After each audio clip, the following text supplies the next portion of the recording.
So, Justine, we're here again. We're here again. My days. What is it? What is the subject now? Give me a subject, wind me up, and let me go. What is it? We're talking about... Oh, man. Oh, my favourite subject. It's food. Food. Is that what we're talking about? We're talking about food. You pigging yourself on something, gorging yourself on something delicious, or the other way, which usually was the case, disgusting. Hi, I'm Ian. I'm Justine. Back in the 90s, we hosted Lonely Planet. Also known as Globe Trekker or Pilot Guides. Now we're back. Welcome to our Looney Planet with Ian and Justine. Yeah! Woohoo! So today, Ian, we're talking about hard-to-stomach food. I just watched a bunch of your old shows, and your episode in Mongolia, you're with a guy who's dressed up as a fox to lure a marmot. Oh, the marmot?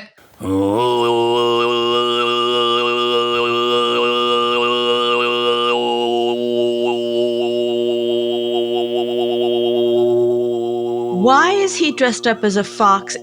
What he says is that he's trying to attract the marmot. Like, do marmots go towards foxes or away from foxes? I don't know. Either he just likes dressing up, or I thought that marmots, like the foxes, were their enemy. But so I don't really know. I can't remember. But because he gets him closer to the marmot for whatever reason, maybe the marmot sort of in the headlights just staring at him because he'll deal with the dance and all that. But anyway, it worked because he took a shot as soon as I think the marmot's just intrigued like a meerkat, just like, okay, what, and then poof. Hey. I can't believe he's got one. Yeah, I'm coming. Okay. Hey.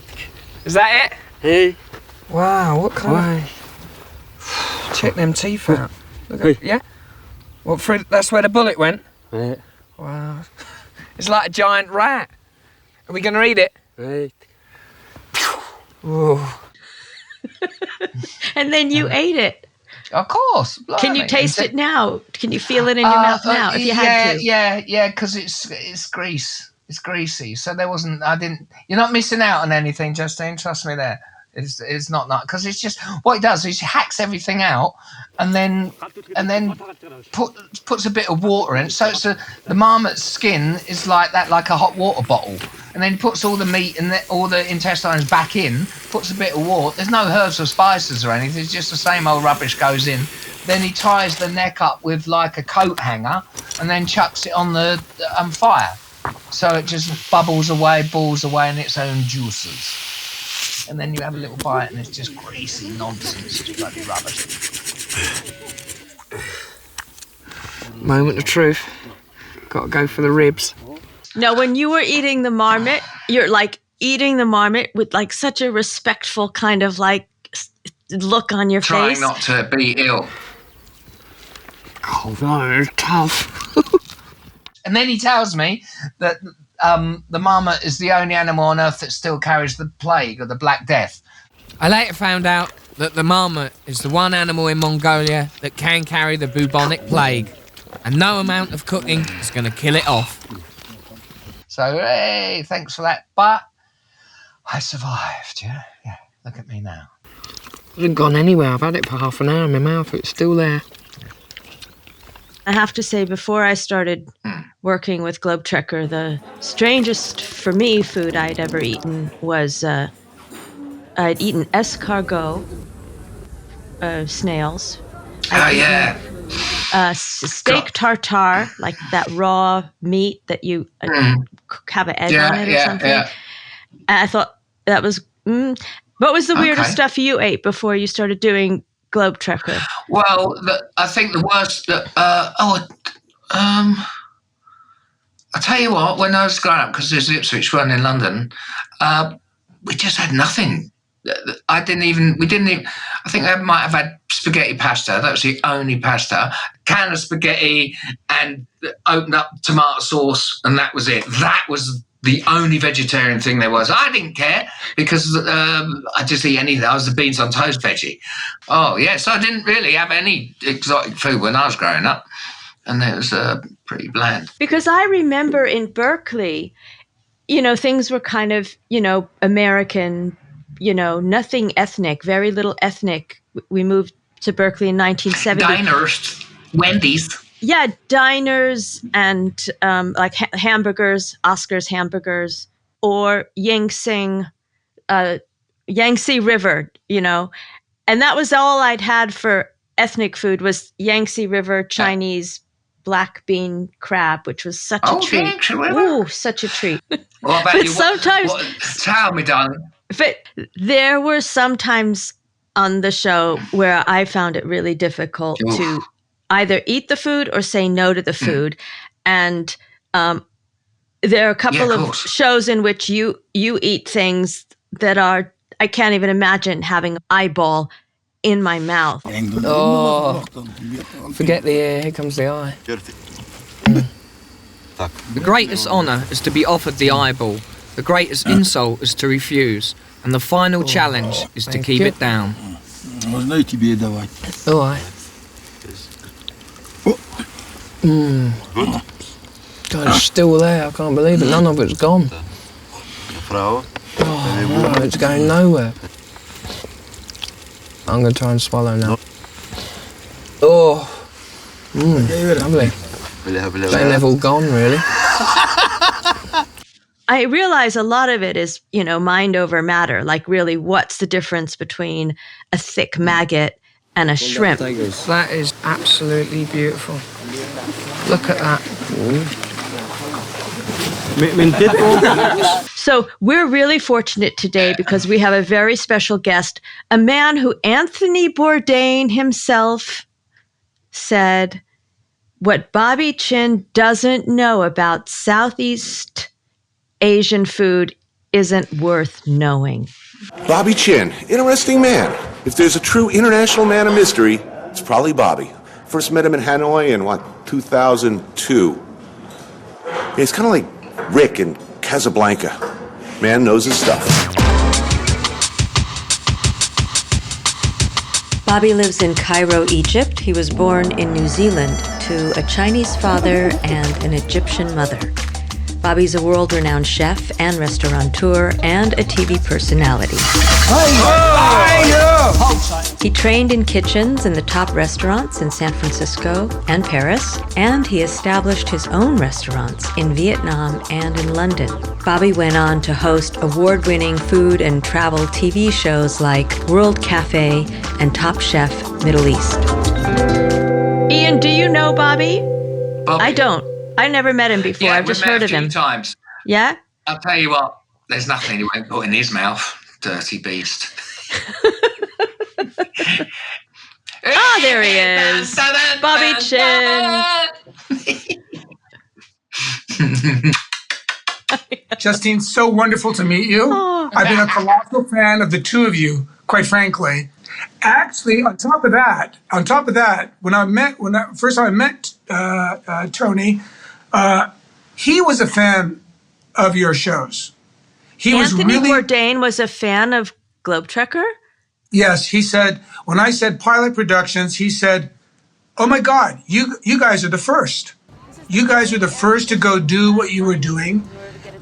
And before Andrew Zimmern, before Tony, you guys were doing something that we've never seen before. Well, I'm hoping today that what I'm going to learn from Bobby Chinn is how do you describe to your audience what something tastes like, what it feels like in your mouth? That was the hardest thing for me to learn with the show, is how to find the adjectives to describe the thing that I was chewing in my mouth. You know what I'm talking about? Of course. I'll tell you a funny thing. After my third show, the director came to me and he said, we got to find another word outside of nice to describe some of these dishes. So I went out and I bought Food Lover's Encyclopedia because I really wanted to know, how do you describe a mangosteen? Do you know what the book said? undescribably delicious. It's literally,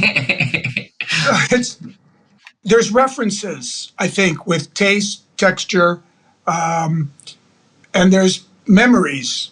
So whenever it's coming to like a dish, you're like, okay, I mean, we've all eaten some weird things. I mean, probably, scorpion in Beijing, Oh, man. there's just so many crazy dishes that that is very hard. Yeah. Like the maggots. When I saw you eat a maggot, I was like, boy, that guy's got some balls. Don't tell me they eat them things. Yes. Oh, no, why? No bug. Is there a trick to eating these things? Yes, you have to bite the heads off. Why? Because if you don't, if you swallow it, it go inside your stomach and it crawls inside and you start biting inside. Oh. Bottoms up, gents, yeah?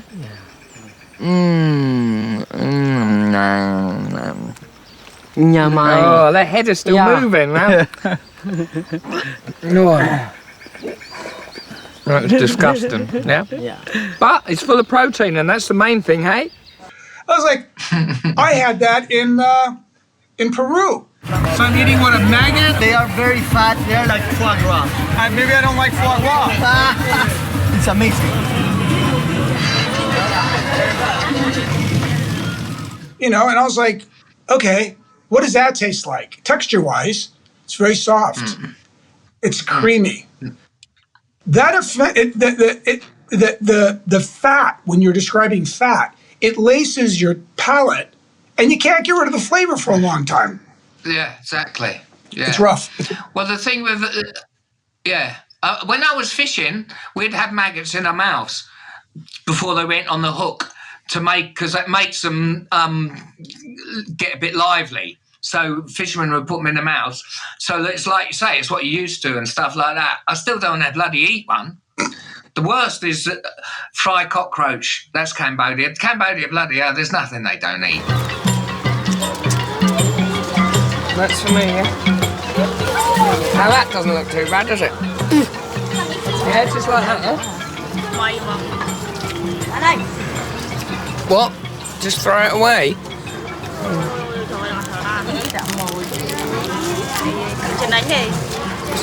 That was the hardest, I think. If it was in pate, like say, it'd probably be nice, but not one of them dirty things that you found right at the back of your fridge and just crunchy and in soy sauce. Well, at least they pulled the wings off first. Let me sound Asian here for a second. That's the one part you don't eat. You don't. I was like, what do you not eat? You don't eat the wings. You don't eat the wings. You don't eat any but of let it. me explain.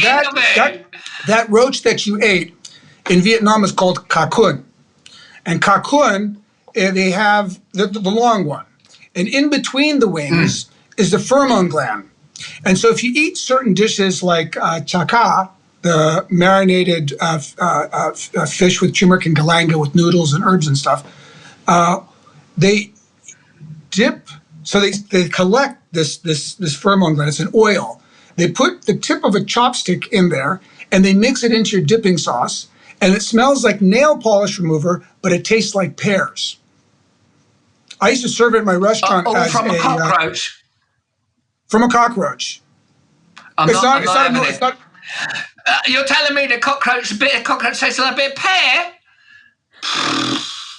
You've been out there too long, Bobby Chinn. Normal. No, it's not a typical cockroach. I know. But people eat this stuff, and it's like, oh, it's a protein. It's a sustainable protein.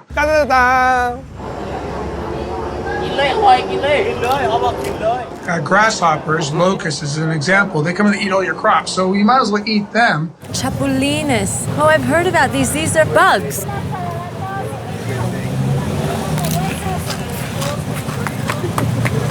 It's taking care of a pest problem, and it's a sustainable protein. I like it. Yeah, thank you. I knew you'd appreciate that, Ian. Well, let me ask you, Bobby, about bats then, because in one episode, Megan eats a fruit bat, right? I think it's fried with its skin on, a little thing with its little face. She said the fruit bat is cooking. Oh, there's the... Yeah. Oh, cute.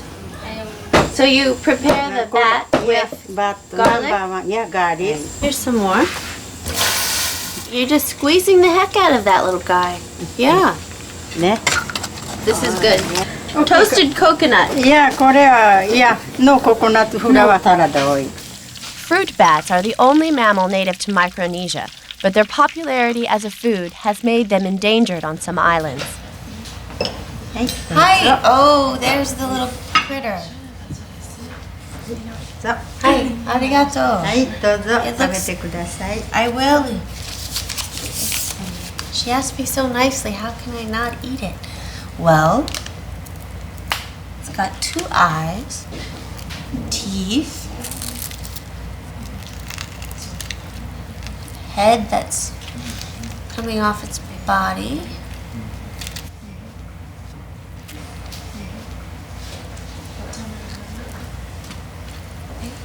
There's not a lot of meat on that guy. It tastes a little bit like pigeon. Bat-O-Rific. I think that's all I can eat. But Ian eats a bat that looked very different. It had like a big wingspan. What this is bat soup. Well.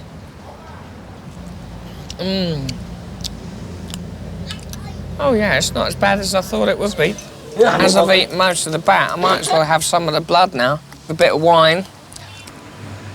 Oh, here goes.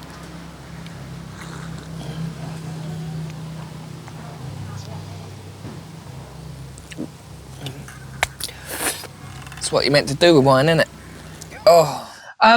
The soup, yeah, I suppose the bat soup thing, I can't quite remember what the taste was, but at least it had a little bit of spice in to take away the sort of thought of it just being horrendous. But yeah, the blood was something else in a little glass like that with, well, a little bit like your snake. It's just like always weird when you eat the blood because it's always a bit thick and Bobby, what's the deal with bat that people like? Like, what is it about the flavor of it that people would choose over something else? Well, the whole thing with bat is bat sounds like foot, which is bat, and foot, which is luck. You just wanted to say it. Okay, so like it's lucky to eat a bat. So somewhere along the line, someone's like, "Hey, it's lucky, right? I mean, like it's supposed to be, it's supposed to be good for you." Everywhere you go around the world, take this and make you strong, make you big and cock. Yeah, eat these. Whoa. Never found anything that's worked. But I do believe other than vodka that with snake, you do have the effect. Because I did have it. I experienced it myself. Okay. It's alive. It's fine. Fine. She's going for the gallbladder. Yeah. Yeah, it's a bummer. Shit. Oh, that is a bummer. Okay. Yep. It's upset. I can see it's upset. The bile, which is a liquid, it's a black liquid, and they squeeze it out and they mix it in with the blood as it's dripping out, and then the wine, and you do get a hard on. Oh, yeah. Okay. Well, there you go. That's the only time I've heard it worked. Well, when I drank snake blood in Vietnam, I don't recall getting a hard on. No, it doesn't work for women. Like that. Oh, yeah, that don't work for women. Yeah. Or anyone over 60. Yeah. Yeah, so my first show was in Vietnam. We arrived the day that Clinton lifted the embargo. That was February 1994. This was my first experience being in a place that was so unfamiliar in so many ways, and a camera was on me all the time. And I knew that what had been planned was that we're going to meet someone who's going to show you how to drink snake blood. And I was like, yeah, right. Ha, ha, ha, ha, ha. And then before I knew it, the snake handler pulled out this bright green snake. I'd never seen an animal be killed. I'd never seen an animal be killed for me. Right, okay. It freaked me out. Oh my God, you're killing it? Oh. Are you expecting me to drink that? Kind of looks like tomato juice. I remember I was crouching on the ground while the guy was stripping the blood and the bile and God knows what else was into the snake, stripping it into a glass that had a little alcohol in it. And I know this glass will soon be handed to me. And I thought in that moment, no way, how do I get out of this? And I was the only woman encircled by men. And they kind of couldn't understand why I was making such a big deal out of it. And then I looked around and I saw one guy with the sweetest face kind of just smiling at me like, you can do it, you can do it. Maybe someone else wants to drink it? And I handed it to him because I thought that could be my way out. And he took it with the loveliest smile and he drank some of it and he looked me right in the eye with the kindest face. He handed it back to me and he nodded like, now you. And I thought, okay. And I knew that if the smell was strong, that would turn me off. So I plugged my nose so I wouldn't be distracted by the smell of it. That's strong. It's good though. It had a lot of alcohol. So I think that's what I was feeling was the fire of that alcohol. It's like a really strong drink. It is very relative, this whole thing. You can't have a left without a right. What we think is gross, other people it's a delicacy. What of course. We think is a delicacy, other people, it's so mind over matter. There was only one time I declined eating something.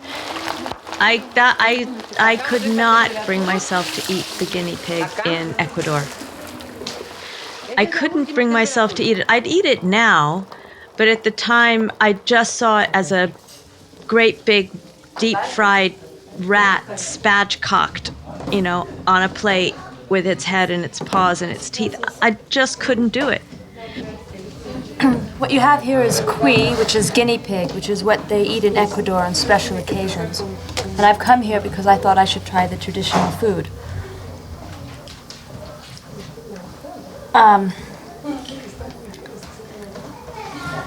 Well, it's fried and hard, and you can see the little hands and the little head. I'm going to imagine what this tastes like. Who wants my cuy? Yeah. And then I offered it to the table next to me, and they relished it, especially the head.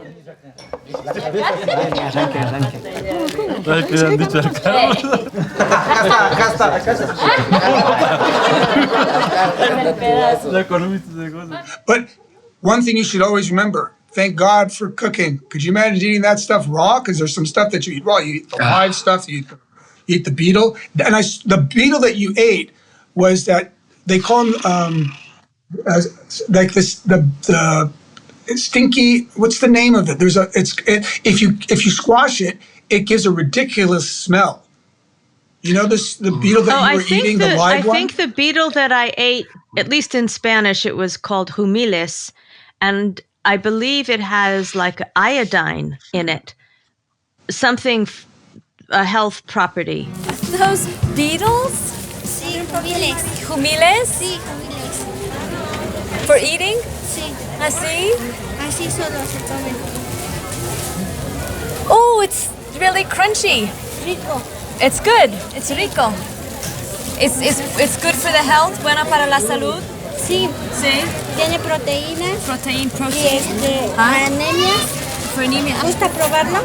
Sure, I'd love to try one. Keep an open mind, Justine. Keep an open mind. Keep an open mind. Okay, 1, 2, 3. Oh! You know what? I'm gonna close my eyes, and you put it in my mouth, okay? Okay, ready? 1, 2, 3.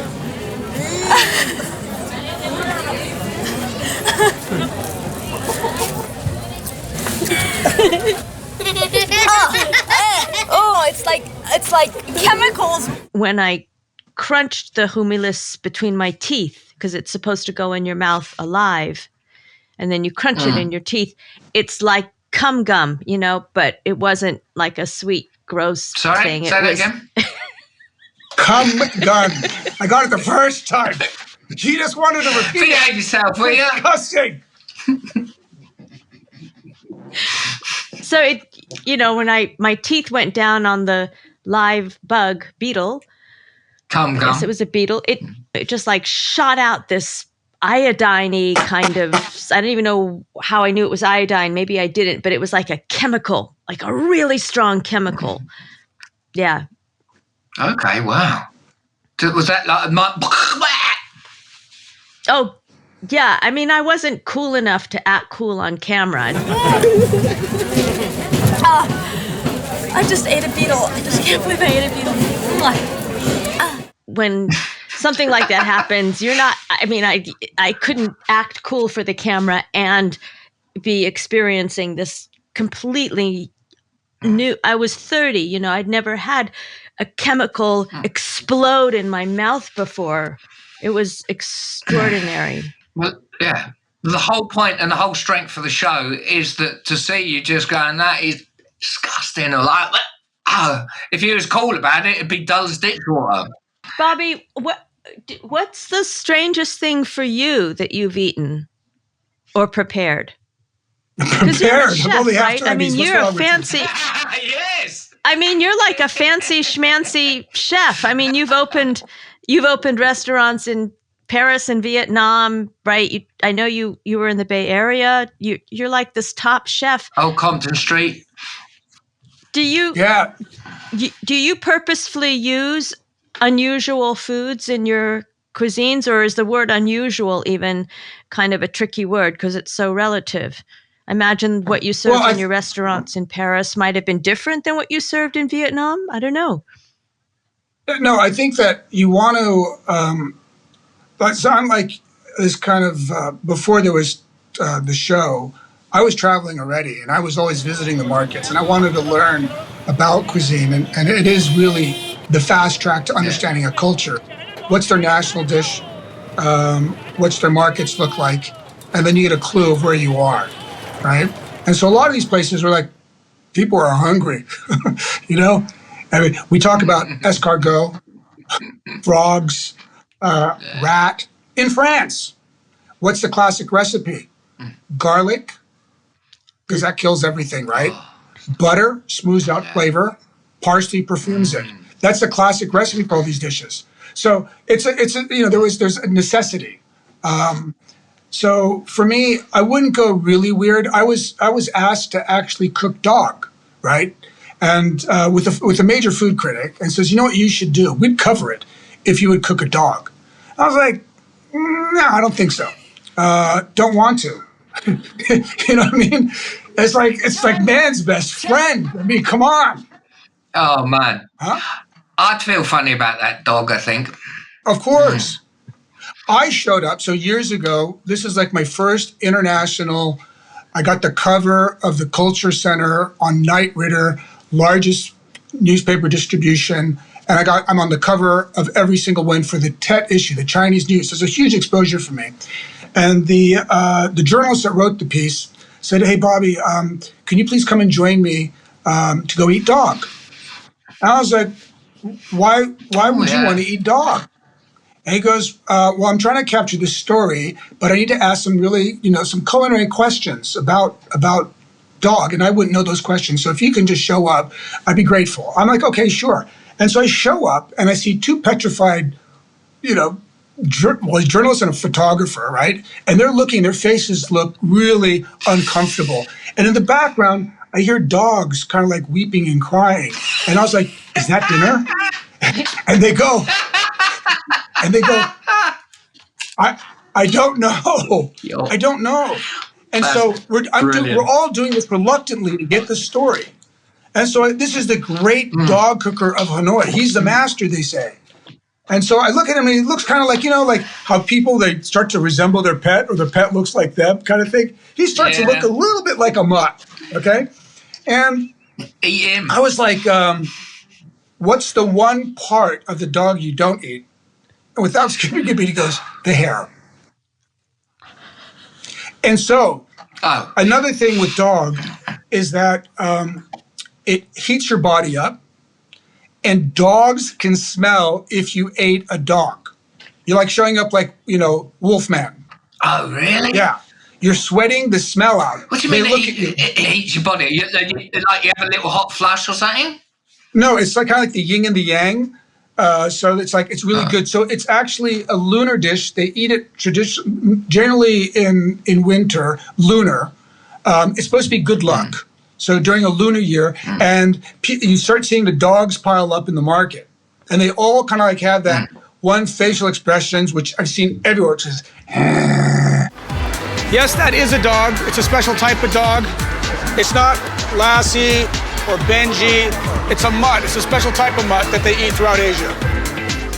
So the guy told me dogs can tell if you ate a dog. So I had boiled dog, which tasted like roast beef. I had the grilled dog, which tastes a little doggy. I don't know. There is no vocabulary for that one in my culinary world. It just tasted something I never tasted before. The paw. The paw is good for soup. Leather. I don't know. And then I went and this dog looked at me a little differently. They weep. Do they not attack you? That's like that dirty dog eater. I don't know. It's like I can smell it on him. Let's have him. I'm Chinese, so if I say walk the dog, it's a completely different walk, okay?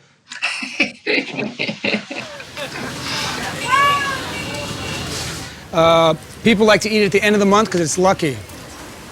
Quite sad, actually.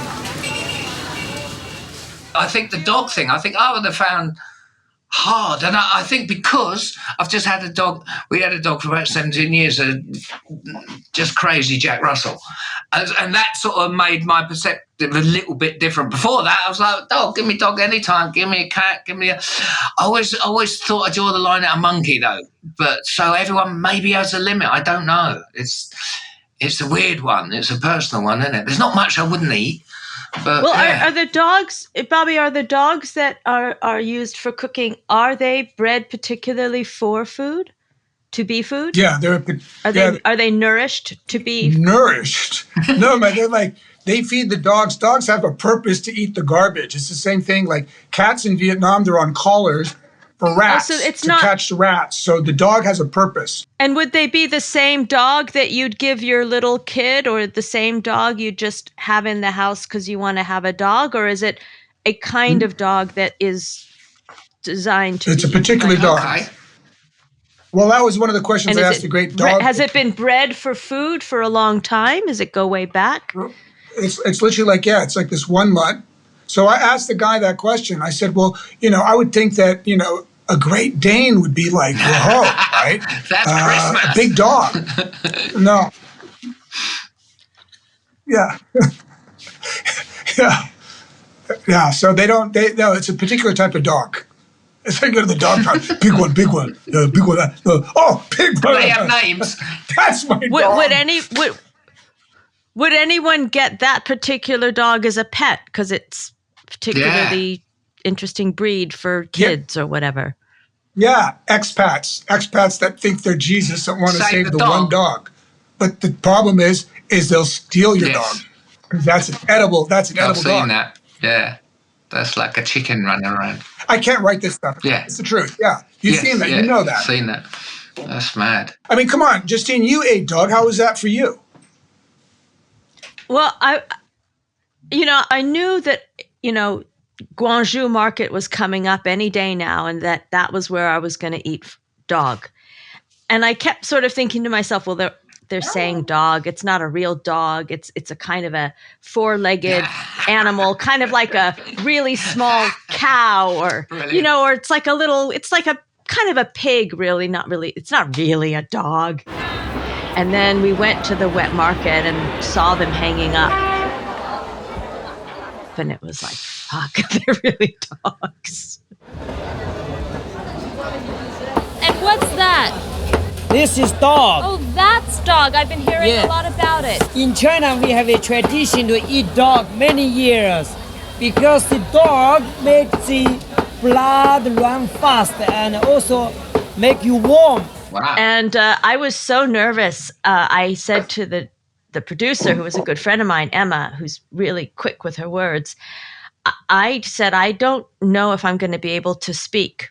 Can can you tell me what to say? Because I found that to be the most difficult thing, was to, in the moment of eating something while the camera's in my face, to come up with the explanation. I'd never, no one had ever said to me, well, if you're going to be an on-camera presenter eating food, you're going to want to learn how to describe what's in your mouth when you're eating it.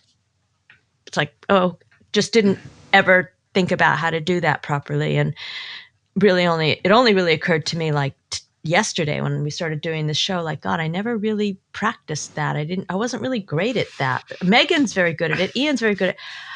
I would just be kind of like in shock. I just didn't have the words, and I was nervous with the dog. And so Emma, I said to her, will you please eat it and then tell me what you think? And bless her heart, she ate it before I did. And she said, wow, it's a lot of bones. It's a lot of bones. And I was like, okay, good. I'm prepared. I think I'd like to start with the dog because that's the one I'm most nervous about. How do you like it? A lot of bones. And so then I said that, and the camera was like just there. It wouldn't go away. The camera just was staying on me, like I was supposed to come up with something else. Tastes a little bit like Spam. It was just, I thought it would just get the camera away from me. It didn't taste like Spam. I'd never eaten Spam. I don't know what Spam tastes like. I was lost. I just didn't know what to say. And so I said something that wasn't even true, just to get the camera to go away. And I thought, maybe the director will like it because I sound like Ian, because the director's always wanted me to like be a little bit more like Ian, be a little bit more like Ian. So I thought, this Spam line might fly. Might be kind of an Ian-ish kind of line. That's not my catchphrase. Spam boy. What? Who is this director? He asked for taxis. I want you to try lemon tonandino, a special drink. Very typical. Fruits, eggs, bullseye. Well, my cab's here already. Okay. Is that my taxi? You're not going to believe this, Martha. You are not going to believe that. Yeah, I'll be there in a minute. That's right. That's how Ian would get. I wanted to ask you, Bobby. So you're right. Ian tried to get out of eating food by saying his taxi was there. How do you get out of eating food you don't want to eat, Bobby, when the camera's on you? You guys were examples to me. I literally ate everything. I said no. I did not say no. I figured that watching you guys, I know that the eyeball, eating the eyeball with the fruit juice, I remember that scene so well. It starts off okay in this area with your fruits, but when you seem to move into this area, this is where it gets a bit sticky. Quail's eggs, fish eggs, and these are bull's eyeballs. Yeah, eyes. That's the bull's eye, yeah?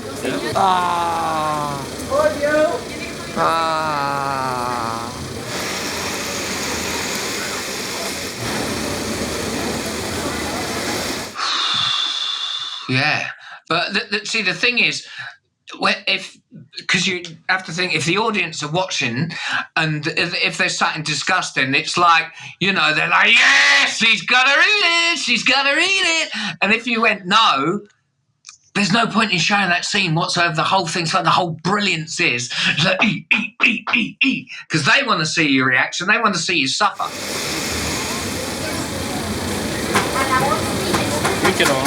I'm drinking it all, blimey, like my mum. It's not bad, actually, but it's better than you expect it to be. It's a bit aniseed. I'm just trying to work out where all, like, the bull's eyes are and the eggs. I'm trying to get my tongue round it, but it's actually not too bad. I think it's the thought of it, drinking it near that stuff.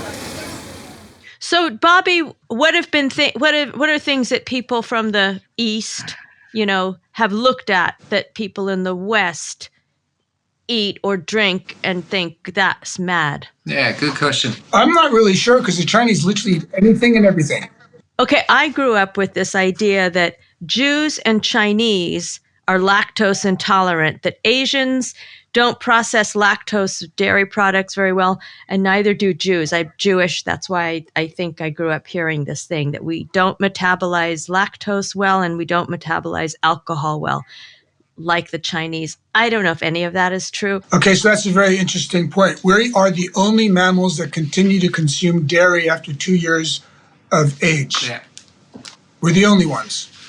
Dairy is a byproduct of the livestock industry, and they wanted to slap that livestock onto the dairy onto everybody.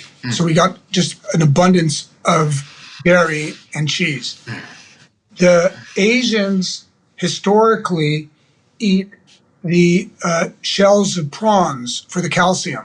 Okay. So the notion that eating dairy is good for your bones is hogwash. Okay. So we're not designed to be consuming dairy, but that's something Don't that they tell me pushed that. onto us. I couldn't live without cheese. I think they introduced acidophilus so that they can sell Pizza Huts across Asia for the dairy, because they can't eat dairy. So when I was in Singapore, I remember we was out for a meal with everyone, and they were like, "Oh, what sort of rubbish you eat in England there? What's that? That black pudding that's just like congealed blood and squeezed in the like sausage thing. It's disgusting." I'm talking to them like that, and my wife's got a bloody like a jellyfish on her chopsticks, and they're moaning about our food's a bit rubbish. I'm like, look at that. Why would you even want to eat a jellyfish? It's got nothing. There's rubbish. So yeah, they think our food's not. Perhaps it's just the cooking. I don't know. Collagen. Yes. Yeah. I was going to say, I imagine jellyfish must be kind of a... boring. Yeah, collagen, right. It's a neutral flavor. It's flavorless, and it and generally it's served with little soy, sesame oil, served as a salad, and it's a texture. So Asians are totally into texture. They like the crunching, the gristly parts of feet, chicken feet, duck tongue, whatever. There are certain types of textures that they're looking for, and then the flavor of soy sauce and toasted sesame oil is really nice.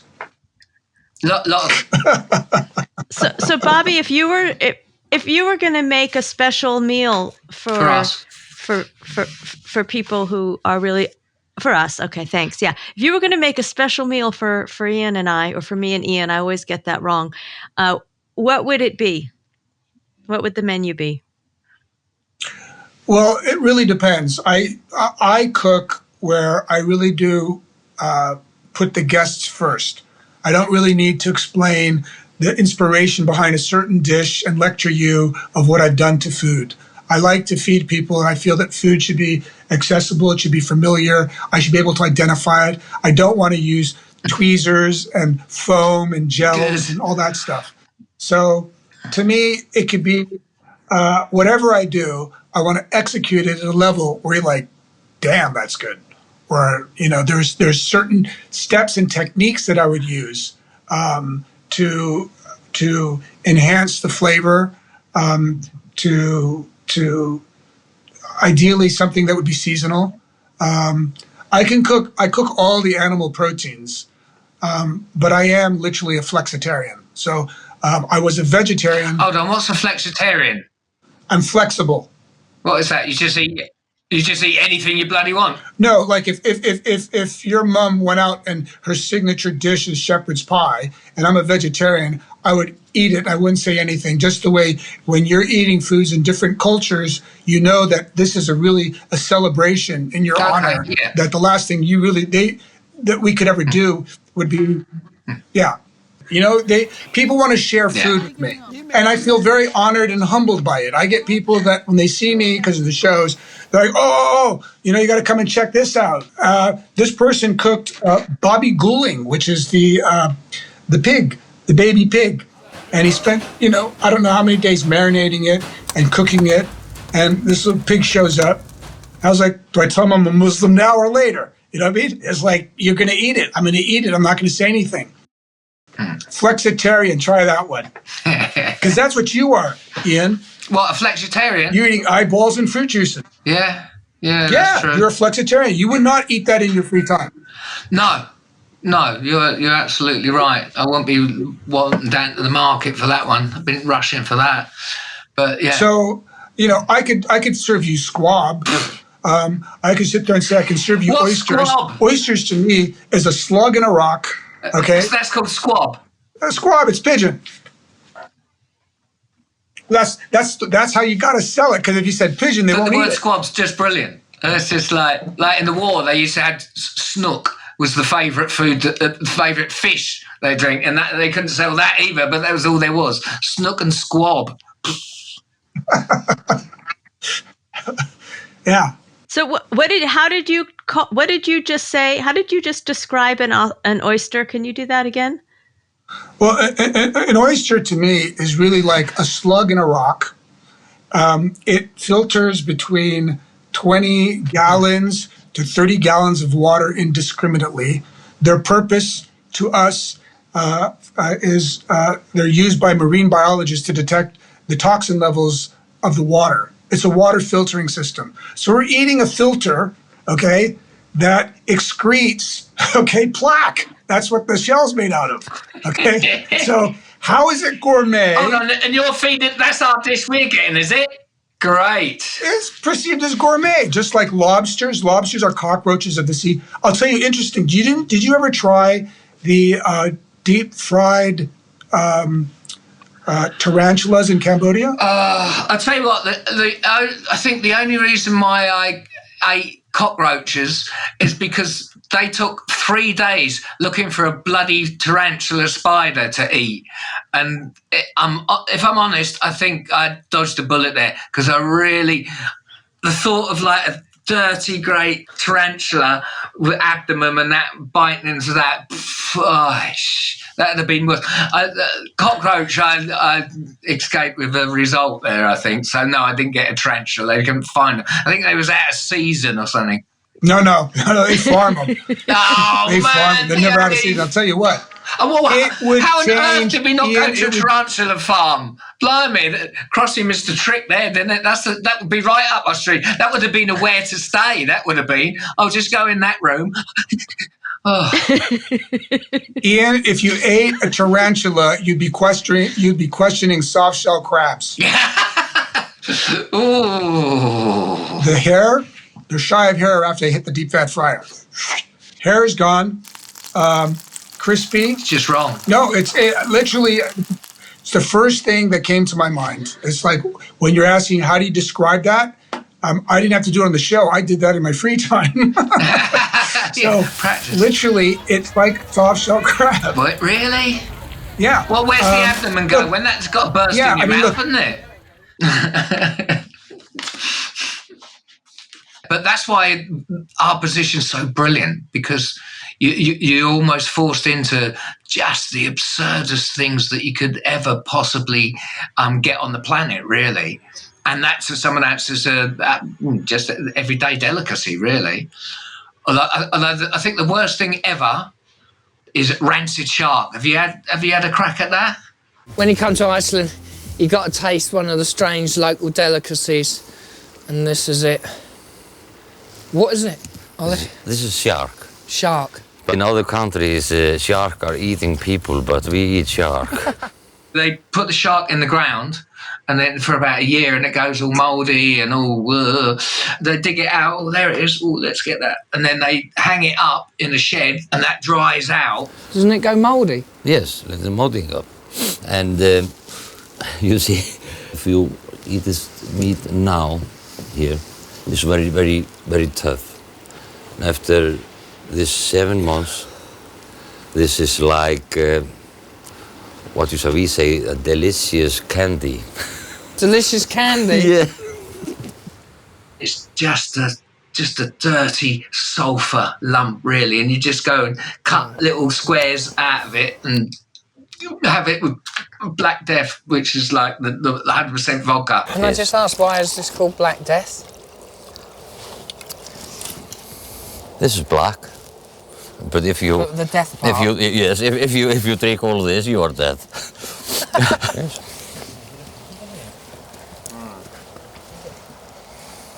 Yeah, all inside. Yes. And your black test is here to help you. I mean, I'm not saying it's disgusting. It's just like I'm just not used to it, perhaps. What, and this as well? Mm-hmm. You can swallow it? Yes. It's like medicine.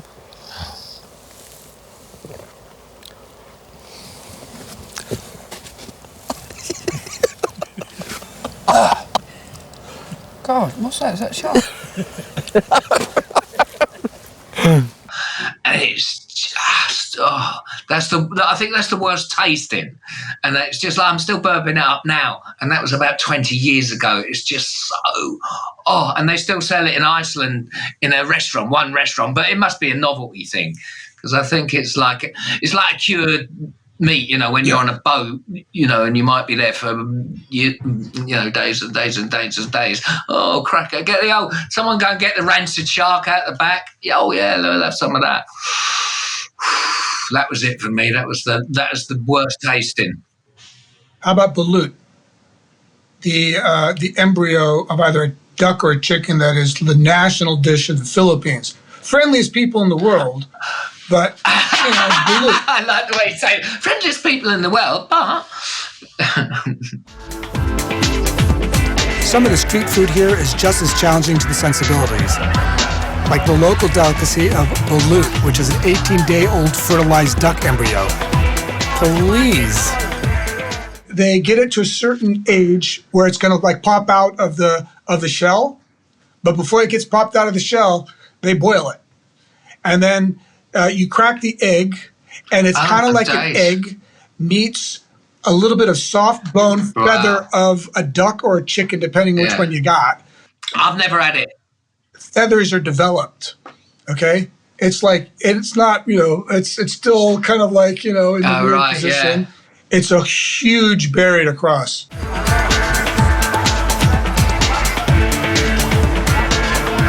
Is this good for me in any way? I think it's the idea of eating an 18-day-old embryo. Just a little guilty. It's kind of strange. I mean, that's like dog. That to me is it's not a good look. It's not something that I really want to eat. I can do a scrambled egg. But that's rough. And the Philippines, they eat it. The Vietnamese, they eat it. I think I'd have a crack at it. Well, of course you would. I mean, you had eyeballs in a fruit juice. Is there something about the kind of liminal space that embryo is in that makes it a powerful kind of ceremonial food, or is it the flavor, or it's the flavor? It's literally so interesting. I never heard of that. It's like a duck omelet, which without scrambling it. The eggs are kind of cooked a little bit, and then there's the duck and there's juice. Wow. And between all three of that, there's a barrier. I had to close my eyes to eat it. I did struggle. But that's an everyday dish. Is the beak there? Are you crunching on the little bit of beak? When you're eating one of those things, you're not concentrating on the beak. It's the whole thing. It's But there must have been a crunch there or something. It was for me more melt in the mouth because of the liquid that was. It was like a duck soup with egg and meat. Very tender. Was it good? It wasn't taste-wise bad, but the sight of it was really a major struggle for me. Yeah. It kind of sounds like you're eating a late-stage abortion. Yeah. Yeah, that's exactly what you're eating. In a shell. Comes in a container. They give you the container. Yeah, when you talk about the embryo, Bobby, it does kind of feel like it crosses the line between life and death. And the other big line, obviously, would be humans eating humans. And I think that was one of the most astounding things I'd ever seen was the episode, Ian, where you were in Pacific Islands and you spoke with the older tribal chieftain about cannibalism. So, what's all this talk about cannibalism on the island then? Why do you eat people? If you are a champion, you're a strong man, then we want to eat you because we will be stronger as you. Yeah? Yeah. And we will use all your bones for making ara, to kill people, kill other people. Yeah. And he seemed to be able to describe the taste of human flesh with real specific kind of sense of deep understanding of what human flesh he felt like tastes he'd been there, hadn't he? He was like, it was like, weird one, because he was... It wasn't like something he would have read in a book. No. They were sitting round, he said they were sitting round and having a munch and stuff, and then he's sort of like getting a bit vague and as if, no, not me, I think I heard it from somewhere. What does it taste like? Oh, very sweet, better than all other meat. Have you tasted some? No, that's what they say. No, I think you have, haven't you? No. Have you not at all? No. When did it die out then? When did cannibalism finish? Cannibalism is finished about 1939. 1939? Yeah. Once a lot of people sitting around that oven when they cook him inside. And one of them start to eat the palm of his hand. Yeah. Then when he start to, you can watch me. Yeah. He start to eat the palm here.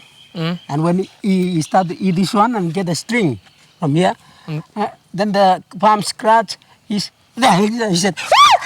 so everyone fly off from this man who they cook it, and they all run away. Nobody there. And nobody come back to that thing again. They all gone. God, waste of food, isn't it? Yes, they waste the food, waste the meat, everything. Dog come and smash everything. You shot your Pacific Island episode like around 1995, right? And you're talking to this tribal chief who looked to be in his 50s, 60s, maybe even older, right? So, I mean, he could very well have been sitting around fires with much older people, you know, where cannibalism was a thing. Yeah. My favourite bit was when he was going, because obviously the reason why they'd do that is to get the strength from the people. So if you killed someone, you took their strength and you took their soul, so it would make you stronger and, you know, more of a hunter. So the more people you ate or the, you know, bits of them, then you become this almighty powerful thing. Yeah, so you didn't feel like you were at risk. Well, that's what I said to him. I said, but what if you eat someone who's really like a bit thick, and then do you become thick? But if you eat me, you might end up stupid like me. You know? It might work the other way, won't it? Yes, that's true. It cracked me up. So, Ian, people have just listened to this conversation, and what would you like to say to them in the form of a farewell? Thanks for persevering. Just remember, listening is so much easier than actually having to eat half of that rubbish. So thank you. Thank you. And we'll hope to see you again soon on our Looney Planet with Ian and Justine. Nice to see you, Bobby. Yeah, see ya, Bobby. Hope to see you soon. Thank you guys so much for having me on. Ian, wonderful to see you again. Justine, finally, great to finally meet you virtually, and wish you all great success in your podcast and all that you do. So thank you for having me. Thanks, Bobby. Hey! Take that out of your mouth. Oh, why does he do that? Bye. Ciao. Bye now. Season 1, Episode 3, Would You Eat That? Hosts Ian Wright and Justine Shapiro. Guest Bobby Chinn. Producer Stephen Lenhoff. Editor Gregory Sharpin. Sound mix Dan Olmsted. Our Looney Planet is recorded at Cuckoo Studios in Berkeley, California, USA, and at Haverhill Music Hub in Haverhill, UK. Season 1 was made possible thanks to a grant from the Khosravi Family Trust.